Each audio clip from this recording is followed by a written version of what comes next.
So, the Avs won a hockey game thanks to special teams with a relatively normal score with their backup in net. You're telling me that's allowed? Avs win over the St. Louis Blues 3-2. Oh my goodness gracious! Wasn't it time? Score! Justice is served!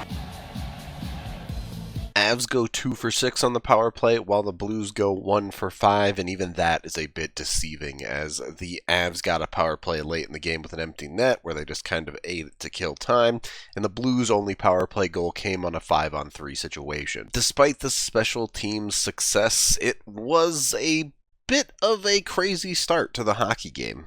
The Avs did strike first, though, so you have to feel good about that. Avs managed to get set up on the power play by winning a puck along the near boards here, and once they're fully set up, you have to love the movement. Girard and Toews swapping here as Toews receives the puck. Eventually, they're going to go back to the wall, where Burakovsky moves himself down the half wall. Moving your feet. That's what makes a successful power play. This comes all the way down to Brandon Saad, who's also going to move his feet as he drives out towards the front of the net here, eventually hitting Kadri for an opportunity, finding a way to get through. The rebound stays loose as Binnington can't handle it, and it's Saad to jam away at it a couple times to get the goal. Saad's first point in 7 games and his first goal in 10. Good to see him get back on the board. He'd been quiet for just a little bit too long there. I don't know what it is about this matchup with Colorado and St. Louis, but the Avs power play just looks dominant. Even on ones that they don't score on, they're generating high-quality chances with regularity and look extremely threatening. There were concerns, though, because 30 seconds after they take the 1-0 lead, Colorado gives it back. It's a pretty nothing play. The Blues are launching the puck into the zone, it rims around, and Devon Toews ends up losing a puck battle here. As the Blues keep possession, they get it in even deeper, coming in behind the net, and a bit of a breakdown, as the one area you want to protect here is the pass out front. Toews is committed over to the corner, so he as a defenseman is not going to be involved in preventing that, and Girard is covering the far side of the ice. Honestly, a little bit of Girard getting caught defending nothing here, in my opinion, but you also see some weak play from Kadri and Burakovsky, as Kadri does not really cover the passing lane well, and Burakovsky gets caught floating high, instead of taking the man directly in front of him. It's a good pass as well, credit where credit's due to find the man, and even still here, yes, it's poor defense, yes, the Avs could have played it better, but this is not a puck that should ever go in the net. Simply seal your post, and there's nowhere for this puck to go.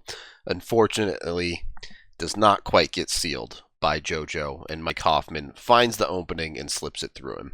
That was highly concerning, because in the up to this point 67, 68 minutes we've seen of Jonas Johansson, he's done that a few too many times, given up a few too many soft goals, and the consensus thought was, here it goes again. Here we go, he's not going to be able to make a key save, and the Avs are in trouble.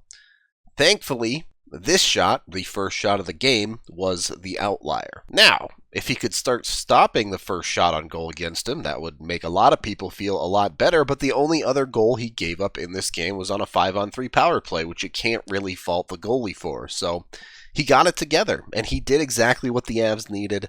The Avs get the win, in no small part thanks to Johansson making the saves that he needed to. And for a backup, or honestly, really, he's a third-string goaltender, you can't ask for any more than that. The first period was not a great period for the Avs. They got outplayed pretty heavily at 5-on-5, but they survived it, and they got more power play opportunities.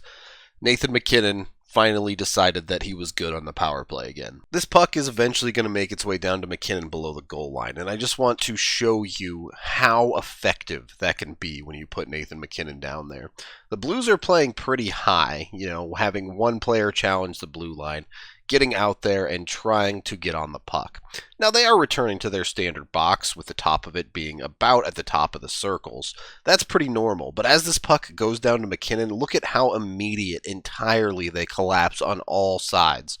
On the puck, it's nearly to the goal line. Away from the puck, the defenseman is essentially on the goal line, and the forwards are hitting the hash marks and crashing even deeper, simply because Nathan MacKinnon decides to hold onto the puck for a little while down behind the net. The full commitment down and deep from the Blues really puts them in a tough spot as Nathan MacKinnon works it back out high to Landeskog.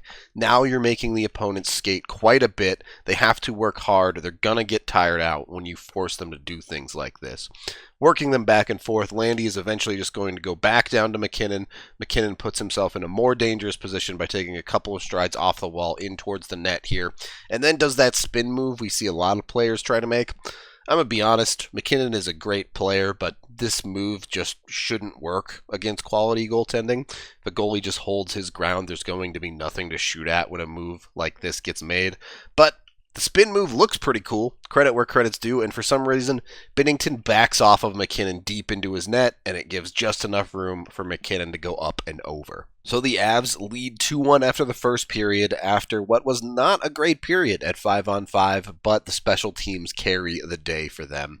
And the second period was back to the Avs' normal ways during this streak, where they do dominate at 5-on-5. The only thing is, there just wasn't that much 5-on-5 time in the second period. Both teams were giving power plays back and forth like hotcakes, and that is what it is. I really didn't have a problem with the reffing through the first two periods of this game, and even the problems I had in the third period ended up being not that big of a deal. I'll put it that way. The period progressed nicely, particularly with the Avs PK looking very, very good in front of Johansson. Despite giving up penalties, they weren't giving up anything too dangerous for their backup goaltender. And look, I'm going to be honest with you. Jonas Johansson only gave up one weak goal in this game. Jordan Binnington gave up two. And that's the difference. Late in the second period, this one is pretty simply the MacKinnon show. He picks it up in his own zone, goes coast to coast up the near wall, beats one man out wide, and just throws a puck on net. This is a really tough angle. Again, really hard to score from here if the goalie seals up. MacKinnon goes perfectly 5-hole on a slow-to-react Binnington, and bam, the Avs are up 2. What have I said all season long? You get up by 2 goals halfway or further through the game, you should win that hockey game.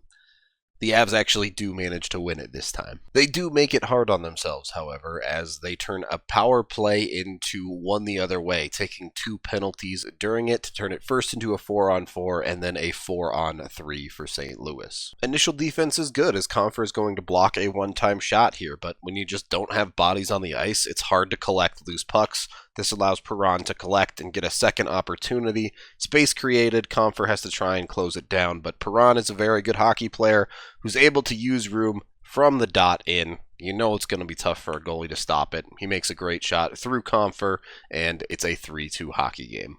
So obviously not good. Don't take multiple penalties and let the Blues back in the game. But they still take the 1-goal lead into the third period. They played well overall. Shots were 11-5 in the second period.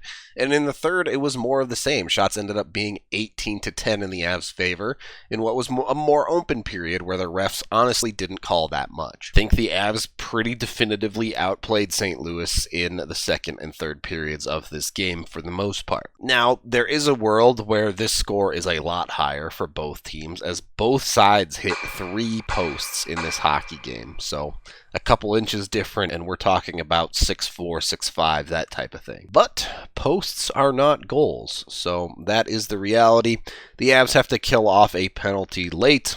That's all I'm going to say about it. They kill it, and then the Blues take one even later to make the finish of the game fairly easy for the Avs. This was a very good win for the Avs. They looked like the better team for the majority of the game, and they got the job done. Johansson gets his first win as an Av. Philip Grubauer gets the night off without too much worry from the Avs, and you have to be feeling good with the back-to-back tomorrow, meaning the Avs get to start Grubauer. The sprint to the finish straight up does not stop from here for the Avs, and there's a lot of scoreboard watching to do, but the Avs have positioned themselves very, very well at the moment. That is the end of this game video review. Thank you for watching. You know the drill, thednvr.com. Be sure to look at our second channel where all of our live streams are currently going on as well.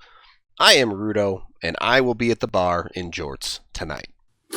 time. Come on, grab your friends. We're going to the playoffs again with Nate the dog and Gabe the big. The fun isn't over yet. It is Avalanche time.